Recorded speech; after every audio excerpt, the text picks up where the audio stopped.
Kasikin, good morning. Long time no see again, but now see now. Kumusta po kayo dyan mga kasikin? At kumusta po yung ating mga alagang manok? Welcome back ulit mga kasikin sa ating YouTube channel. And of course, you are still watching again, Chicken Namnams TV.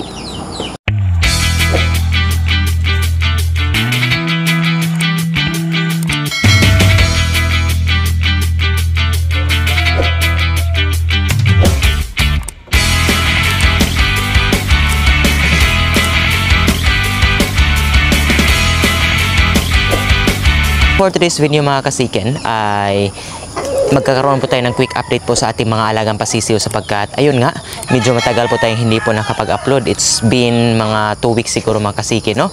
Ang rason natin, hindi na po tayo masyadong busy. Ang problema lang talaga is grabe po yung pag-ulan dito sa amin, no? Mga around 2 weeks din po. At kahapon at sa ngayon, thanks God, medyo natuyo na po yung ating paligid mga kasikin, yung ating area. Kaya again, magkaroon tayo ng quick update. At bago ang lahat, syempre, magpapatoka muna tayo sa ating mga alaga sapagkat meron pa tayong duty mga kasikin. Bali, every morning nga pala mga kasikin, no? Meron tayong tirang gatas po ng ating anak. Hinahalo natin dito sa ating pong patoka. So, kahit papano, kahit maliit lang na amount, it will make a big impact po sa ating mga alagang manok, no?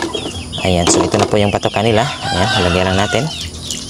Ayan, so with milk po talaga yung patoka ng ating mga alaga. Everyday mga kasikin, sapagkat everyday po merong sobra yung aking alagang manok. Kaya samahan nyo ako mga kasikin, magbibigay na po tayo ng patoka sa ating mga alagang manok.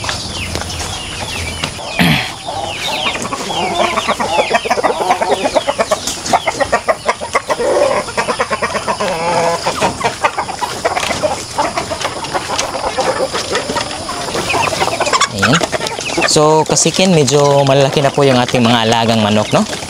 Ganun pa rin yung heads natin. Wala pang nadagdag sa kanila. But again, yan, malapit na po nating magamit yung mga blues natin ng mga basilan.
So kasikin, magsimula tayo sa itong update po sa ating asil po na blues.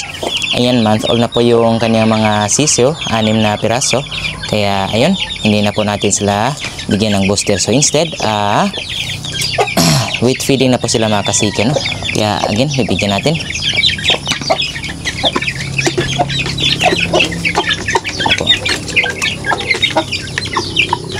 Ayan. So dito pala natin siya inilagay mga kasikin, no? Sapagkat kung ilalabas natin siya mga kasikin ay nako, makikipagtalo siya sa ating basila na inahin. Kaya ayan, dyan lang muna natin siya inilagay, no? And then hindi po magpapahuli yung atin pong basila native. Basilan po cross sa mga native mga kasikin. Ayan, so wala na po yung kanilang inahin. At ayan mga kasikin, hindi na sila gaanong wild, no? Medyo maamo na sa atin. Ayan. Lalaki na. 2 months na sila mga kasikin. Siyempre, pangkatay ito mga kasikin. Gagawin natin itong ulam. Ayan. Okay. So far mga kasikin, ang ating inahin ay meron siyang 2 sisiyo. Nakadali pa tayo dito mga kasikin. 4 sana yung nilimliman niya, kaso yung 2 is naapakan niya mga kasikin. Ayan. Siyempre, patay po, no? Ayan. So, ito po siya. 2 po yung kanyang pasisiyo. Anak po ito ng ating Jutako po na gold, no? Kaya medyo maputi po sila mga kasikin. So, fully magmana po sa ating Jutako. Yung pong sobrang tikas po ng Jutako. Ayan po. So medyo malaki rin kasi yung ating dompo. Kaya dompo jutako po yan. Dito naman sa pangalawang breeding pen mga kasiken, nandito po yung offspring po ni kaninong offspring to?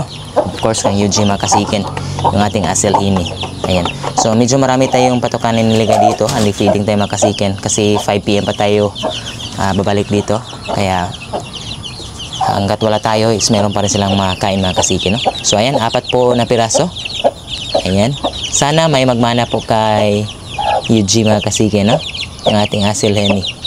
So far, dompo pa rin po yung pinares natin. First time natin magkaroon po ng dompo cross po sa Asel Hini. Ayan.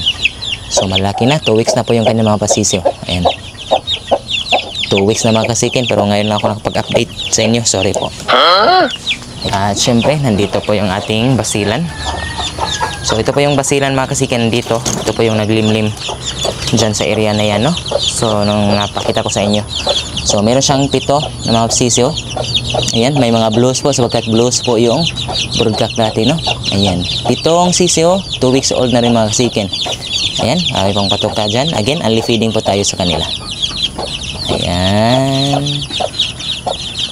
So kasiken, yun lang po yung quick update natin po sa ating mga pasisyo. At syempre maliligo na po tayo para hindi na po tayo malate po sa ating trabaho. At bago tayo magtatapos mga kasiken, meron ako ipapakita po sa inyo.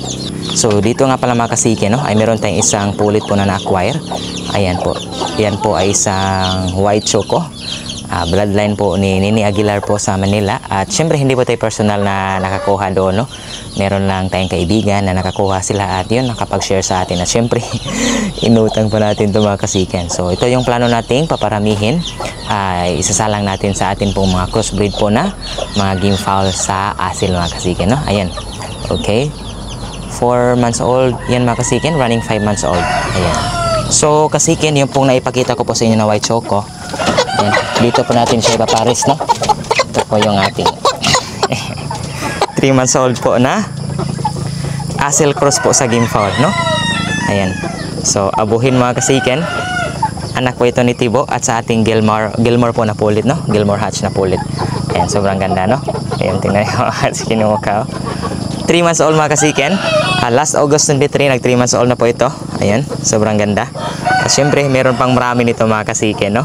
Ayan, kaya ang complete update po nito mga kasiken ay susunod po nating video, kaya abang-abang lang, okay?